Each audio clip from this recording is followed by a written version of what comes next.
आपण पाहताय प्राध्यापक डॉक्टर मच्छिंद्र सत्य यांचे लोकसंवाद न्यूज. सत्य जे तुमच्या समोर. फाशीची शिक्षा झालेल्या कैद्यांना फाशी देण्याची सध्याची पद्धत रद्द करून त्याऐवजी कमी वेदनादायी पर्यायी पद्धतींचा अवलंब करण्याची मागणी करणारी याचिका सर्वोच्च न्यायालयाने मंगळवारी फेटाळून लावली.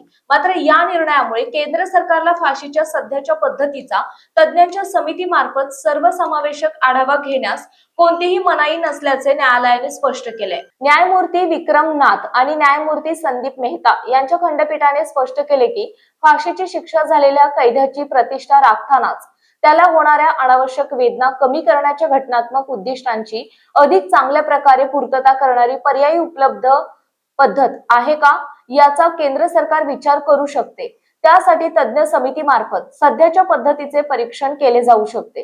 ज्येष्ठ वकील ऋषी मल्होत्रा यांनी 2017 मध्ये दाखल केलेल्या याचिकेत फाशीची सध्याची पद्धत कायद्यातून हटवण्याची मागणी केली आहे.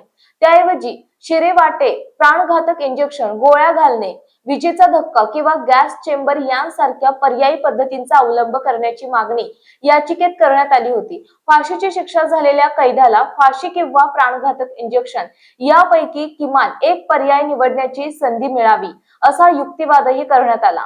मार्च 2023 मध्ये सर्वोच्च न्यायालयाने फाशीची सध्याची पद्धत योग्य आणि तुलनेने कमी वेदनादायी आहे का याचा अभ्यास करण्यासाठी तज्ञ समिती स्थापन करण्याची शक्यता व्यक्त केली. या संदर्भात केंद्र सरकारकडून अधिक चांगली आणि वस्तुनिष्ठ आकडेवारीही मागवण्यात आली होती.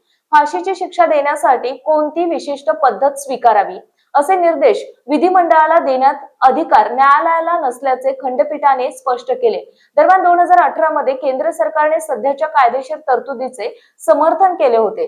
फाशीची प्रक्रिया जलद आणि सोपी असून त्यातून कैद्याला अनावश्यक वेदना किंवा क्लेश होत नसल्याचे केंद्रीय गृह मंत्रालयाने प्रतिज्ञापत्राद्वारे सांगितले होते. या प्रकरणात विधी आयोगाच्या 187व्या अहवालाचाही संदर्भ देण्यात आला होता.